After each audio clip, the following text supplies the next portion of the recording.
Eh bien, je suis le professeur Meningo. Je dirige un service de chirurgie plastique, reconstructrice et esthétique, et également de chirurgie maxillofaciale, impliquée en chirurgie maxillofaciale, au sein d'un hôpital universitaire, l'hôpital Henri Mondor.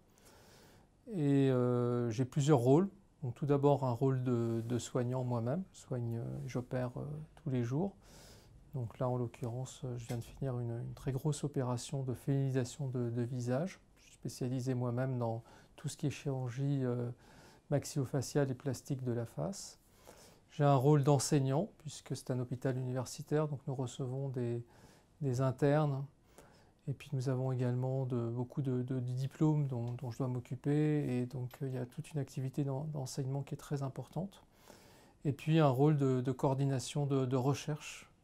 Donc dans différents domaines, je dois organiser la recherche dans le service. Moi, j'ai beaucoup été impliqué il y a quelques années dans les greffes de visage, puisque dans ce service, à l'époque, avec le professeur Lantieri, on en avait réalisé 7. Et on continue à les suivre pour certaines dans ce service. Donc il y a toujours une recherche qui continue. Et sinon, sur le plan du soin, je m'occupe de beaucoup de choses, et notamment actuellement de féminisation de visage pour des transsexuels ou des non-transsexuels, des femmes qui ont l'air un peu masculines et qui ont besoin d'une féminisation.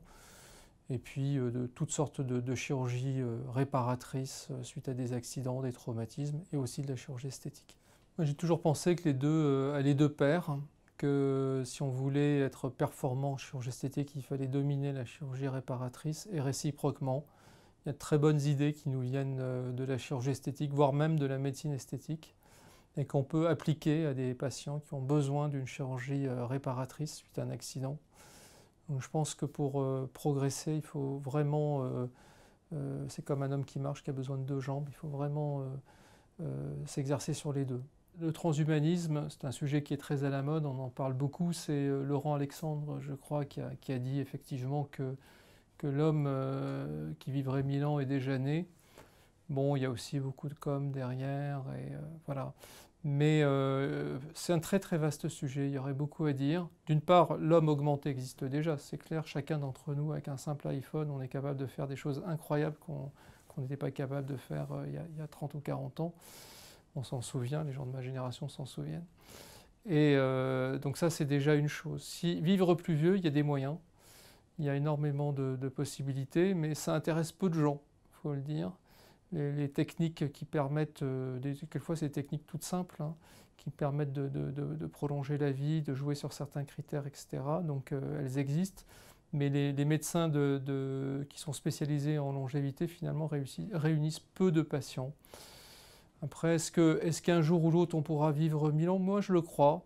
Est-ce que l'homme qui vivra 1000 ans est déjà né? Honnêtement, je n'en sais rien. J'ai testé sur moi-même le traitement Ricosma, donc je vais en faire la généalogie. Dans ce service, on a pris le parti, dans toute la recherche que l'on organise, de tester également des procédures de médecine et de chirurgie esthétique. Ce qui se fait peu, hein. Les hôpitaux universitaires en chirurgie plastique ont plutôt tendance à privilégier la chirurgie réparatrice, et même souvent exclusivement. Donc nous, on s'est dit, puisque ces médecines, ces techniques concernent tellement de gens, puisque ça concerne tous les gens qui sont en bonne santé, il faut qu'on les évalue. Et donc on a décidé de créer une plateforme d'évaluation dans le domaine de la médecine régénérative, et puis aussi de la médecine et de la chirurgie esthétique. Et dans ce cadre-là, donc, nous avons pris contact avec la société qui vend donc, le laser Ricosma, et nous avons décidé de réaliser une recherche pour l'évaluer. Et donc nous avons cherché des patients, ce que nous avons trouvé très facilement. Il n'y a pas eu besoin de beaucoup chercher. Et nous étions 2 investigateurs du service, et nous avons décidé également que nous avions confiance dans le produit, de le tester sur nous-mêmes. Et on en est assez content. Bon, je ne suis pas dans mon rôle de faire de la publicité pour un appareil ou pour un autre, mais oui, en tout cas moi j'ai eu des compliments, on m'a fait beaucoup de compliments sur mon apparence physique suite à ce traitement. Donc oui, je l'ai testé 2 fois. Ma collègue qui travaille avec moi sur ce sujet l'a également testé deux fois, donc elle en est contente aussi.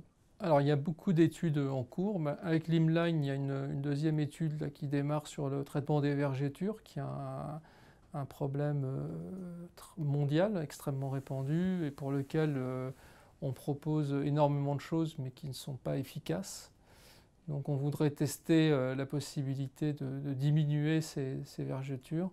Et sinon, on a énormément de recherches en cours sur le plasma enrichi en plaquettes, donc sur les kéloïdes, sur la sécheresse vaginale, sur la cicatrisation dans le domaine de l'esthétique, de la mésothérapie, de la repousse de cheveux. Voilà, donc c'est énormément de recherches actuellement, tout azimut, mais centrées sur la cicatrisation, la cicatrisation des plaies en général, la chirurgie, la médecine esthétique en particulier.